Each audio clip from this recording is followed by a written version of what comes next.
बिल्कुल, इस बीच अहम तस्वीर भी मालवीय नगर से देख रहे हैं, जहां first India CEO managing editor Pawan Arora ji पहुंचे हुए हैं वोट कास्ट करने के लिए। पूरे परिवार के साथ यहां वोट डालने गए हैं। बेहद अहम तस्वीर। हालांकि सुबह 7 बजे से योगेश जी वोटिंग शुरुआत हो गई। कहा जा सकता है लोकतंत्र का महापर्व। सुबह हमने जगदीश चंद्रा जी को देखा था, अभी पवन जी को देख रहे हैं हम, और पूरे परिवार एक साथ है और एक आभास दिलाता है कि महापर्व में किस तरह की भागीदारी होनी चाहिए, इस उत्सव की तरह इसको देखा जाना चाहिए। वही पवन जी के पूरे इस अंदाज से देखने को मिल रहा है। पूरे परिवार के साथ वोट डालने के लिए पहुंचे हैं यहाँ पर। 6 बजे तक का वक्त जिस तरह से निर्धारित है वोटिंग को लेकर, सुबह 7 बजे से ही बेहद अहम दिलचस्प तस्वीरें आ रही है और हर एक अहम तस्वीर आप तक हम पहुंचा रहे हैं। और अब first India CEO managing editor Pawan Arora ji भी पहुंचे हैं वोट कास्ट करने के लिए पूरे परिवार के साथ।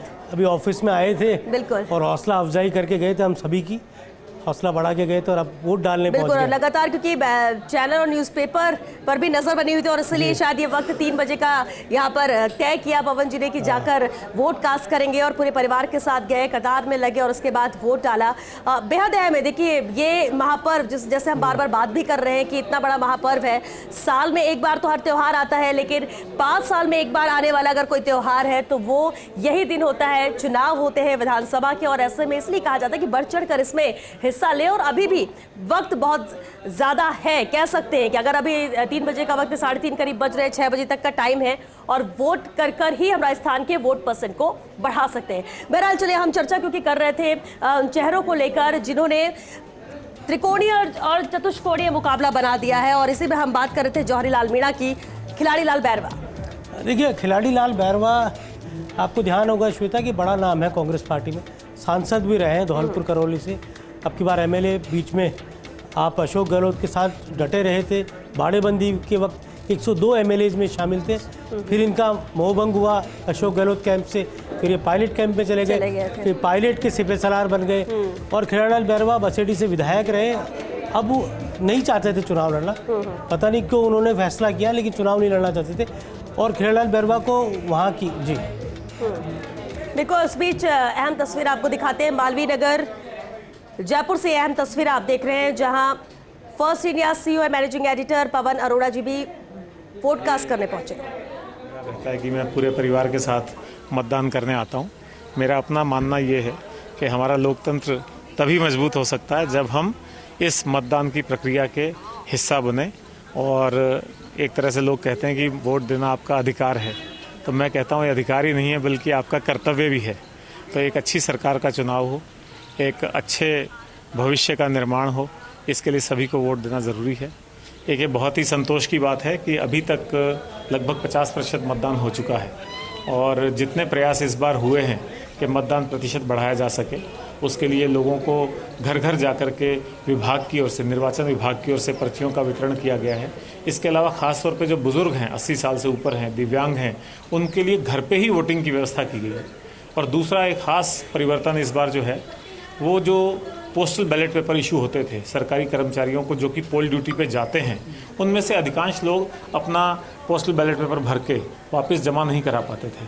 पिछले चुनाव के आंकड़े में देख रहा था तो लगभग 1,67,000 सरकारी कर्मचारियों ने पोल ड्यूटी पे जाने के बाद अपने पोस्टल बैलेट जमा नहीं कराए थे, जो कि बहुत बड़ा फिगर है।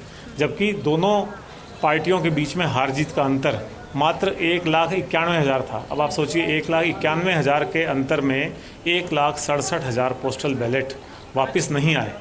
अगर वो वापस आए होते तो वो मतदान को, या कह सकते हैं कि जो मतदान का जो निर्णय है या सरकार बनाने का निर्णय है, उसको प्रभावित कर सकते थे। तो इस बार निर्वाचन विभाग ने बहुत अच्छा प्रयास किया है कि सरकारी कर्मचारी जब मतदान ड्यूटी के लिए जा रहे थे तो वहीं उनको उनका वोट दिया गया और उनको वहीं पे मतदान करने की सुविधा दी गई। और मेरे पास जो एक मोटा आंकड़ा है, एक अनुमान है, करीब करीब 2 लाख कर्मचारियों ने इस मतदान का मताधिकार का उपयोग किया है, और करीब करीब 60,000 दिव्यांगों और बुजुर्गों ने इस मताधिकार का उपयोग कर लिया है। तो इससे निश्चित तौर पे पोल प्रतिशत बढ़ेगा, और एक जागरूकता भी आई है, लोग जागरूक हुए हैं। और एक चेंजेस और मेरे को देखने में मिल रहे हैं कि यूथ काफ़ी उत्साह के साथ इस बार मतदान में भाग ले रहा है। तो यूथ का जो वोट है वो भी काफ़ी असर डालेगा इस बार के चुनाव परिणामों पे। तो इन सब बातों को देखने के बावजूद इस वक्त मैं हमारे सभी दर्शकों से और आम जन से अपील करना चाहूँगा कि अभी भी काफ़ी समय बाकी है, 6 बजे तक का मतदान का समय है। आप सभी अपने बाकी सब काम छोड़ करके इस ज़रूरी काम के लिए घर से निकलें और अपना वोट ज़रूर डालें, यही मेरी अपील है। Thank you. वोट डालना सिर्फ अधिकार नहीं है बल्कि ये हम सबका कर्तव्य भी है, ये कहना है पवन अरोड़ा जी का। और साफ कहना ये भी कि अभी भी बहुत वक्त है, 2.5 घंटे का वक्त अभी और है, 3:30 बज चुके हैं करीब और 6 बजे तक वोटिंग यहाँ पर होगी। और अब अगर घर के कामों की व्यस्तता की बात की जाए योगेश जी, तो अब तो कह सकते हैं 3:30 बज चुका है, तो लोग अब फ्री भी महसूस कर रहे होंगे। मुझे लगता है बहुत तेजी दिखेगी और 6 बजे तक तो आप समझिए कि बहुत अच्छी संख्या में मत प्रतिशत हमें देखने को मिलेगा। जो हम एक्सपेक्ट कर रहे हैं 80% का, वहाँ तक ये पहुँच सकता है।